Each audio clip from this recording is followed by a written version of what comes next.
Embarking on a new career is always exciting.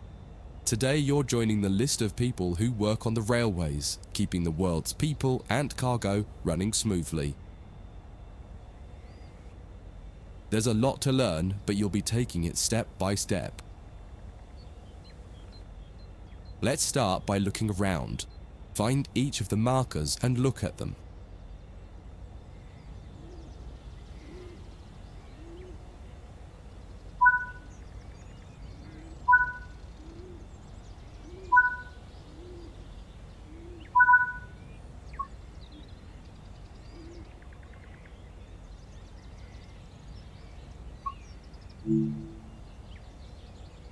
Before you get to the trains, take a quick tour of the facility here and learn the basics of moving around on foot.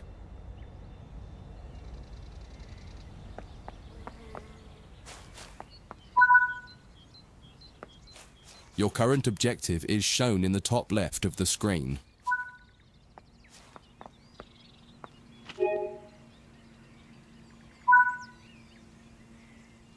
You've just been awarded some action points. These are displayed in the top right corner of the screen and count towards your overall experience level for the game. This is one of the many route tasks you can discover. Keep an eye out for other tasks that will ask you to place, collect, or fix a variety of things. Head into the main building to continue your induction. Walk over to the waiting area on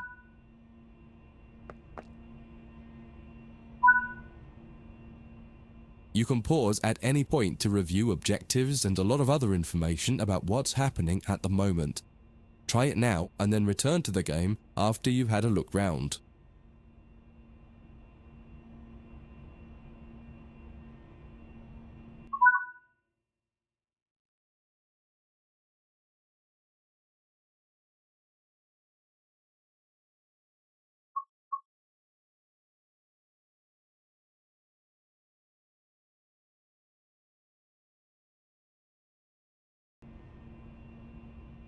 Now that you've covered some of the basics of moving around and interacting with the environment, let's take a walk through the building and find the trains.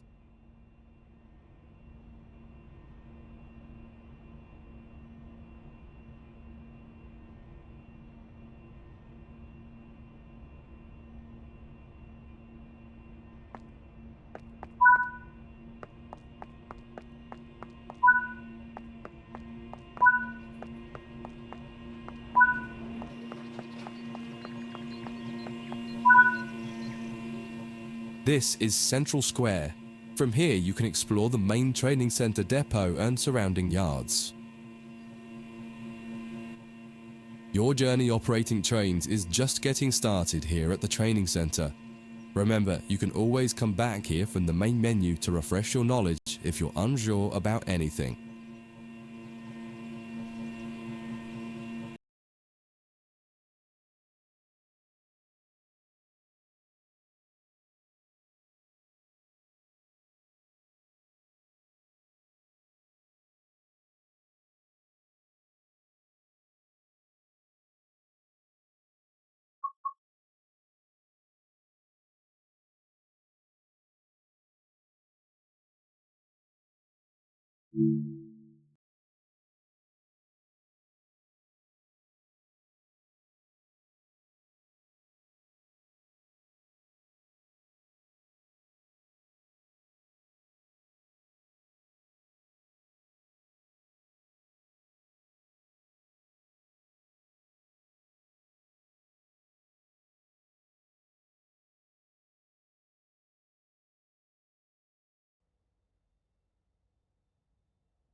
In this training module, you'll learn about the on-screen overlay known as the heads-up display, or HUD.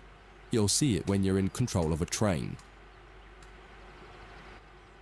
You can configure a range of parameters for the HUD that affect how it looks in the game's settings.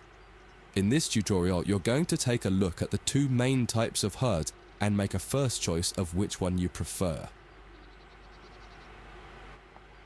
Get started by climbing up the ladder into this train and sitting.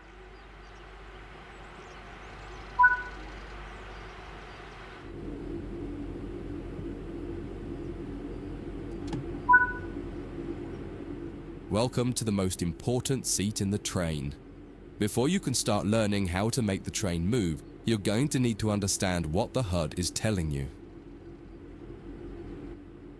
There are 3 types of HUD. The one you're seeing now is the normal HUD.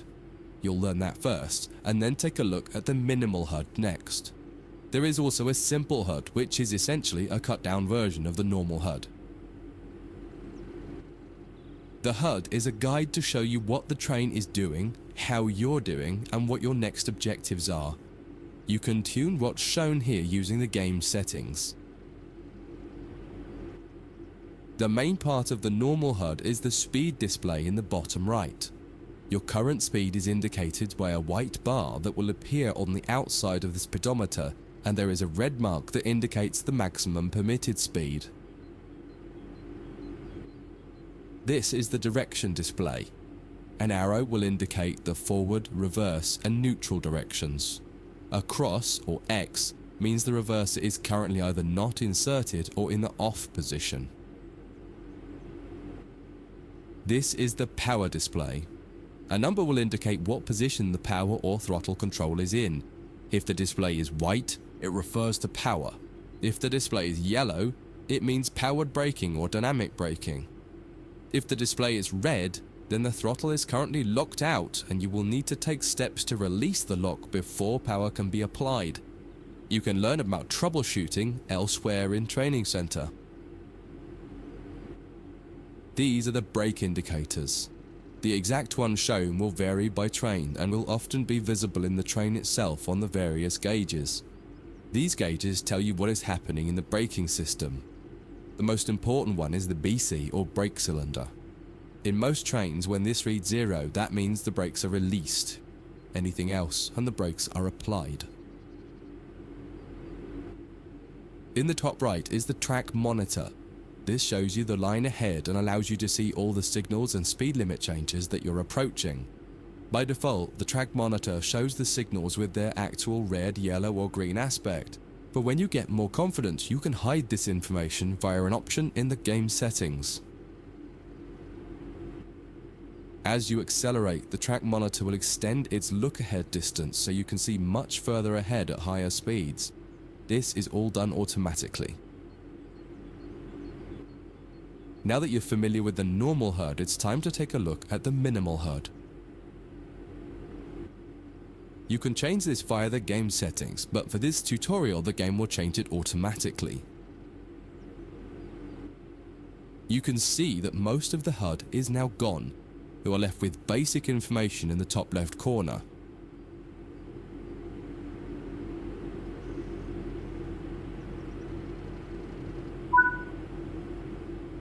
The minimal HUD immerses you in the experience of driving the train. Use the train's real gauges as much as possible. In the top left corner, you will see the information about your next objective and some limited information about what the train's doing, such as your current speed, the speed limit, and the gradient.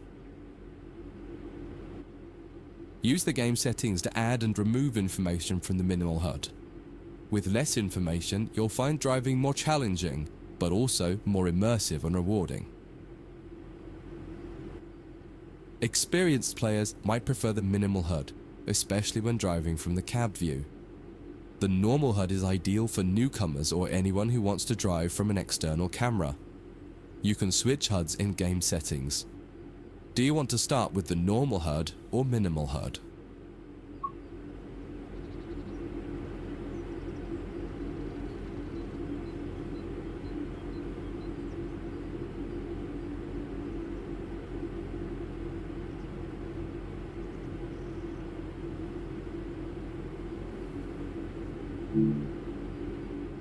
That concludes this module. If you wish to replay it, you can come back to it at any time via the Training Center.